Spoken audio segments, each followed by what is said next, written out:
Bonjour, nous accueillons Alain Minc, essayiste, observateur de la vie économique et politique. Merci de répondre à quelques questions. D'abord, peut-être une question sur la situation de la conjoncture française, de la croissance. La France est-elle bien repartie ? On a parlé avec passion des planètes alignées. L'euro faible, les taux d'intérêt faibles, le pétrole plus que bon marché. Bon, les planètes sont objectivement un tout petit peu moins alignées. L'euro est un peu remonté, le pétrole est remonté de 20% et les taux d'intérêt peuvent remonter un petit peu. Bon, une fois qu'on a dit ça, ça reste quand même un contexte assez inattendu par rapport à ce qu'on a pu voir pendant des décennies. Donc bien sûr qu'on va profiter de la croissance européenne, mais pour des raisons qui tiennent à nos propres inhibitions, à la surcharge fiscale, nous profiterons de cette croissance moins que la plupart de nos partenaires. Ça veut dire quand même que la période ouverte en 2007-2008 est quand même la période difficile que la France a traversée ces dernières années pour les entreprises et pour l'emploi. Cette période est quand même en train de se terminer. Pour les entreprises, oui.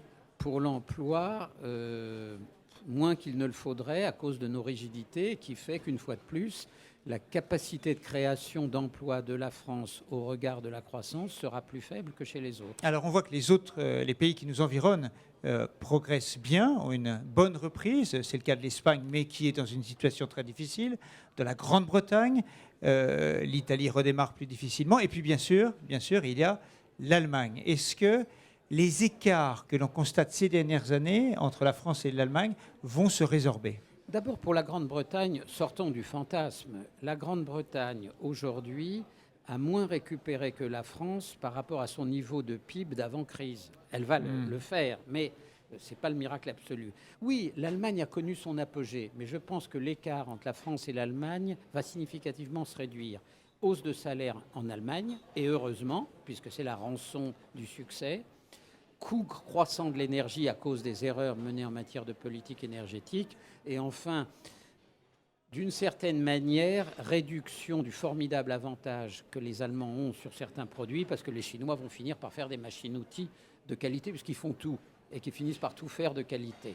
De notre côté, il y a quand même eu une inflexion de politique économique il y a 2 ans, dont on voit les premiers signes, certes insuffisantes.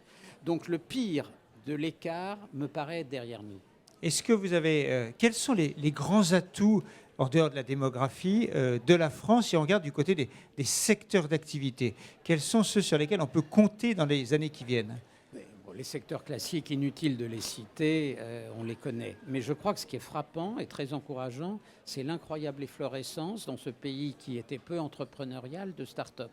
On crée à peu près autant de start-up par million d'habitants qu'aux États-Unis et en Israël, qui sont 2 références intéressantes.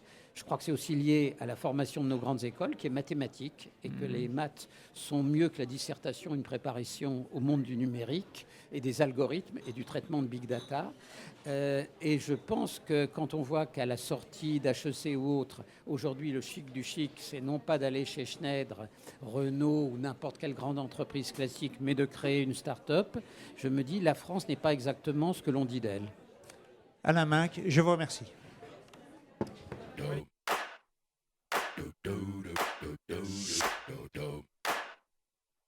Do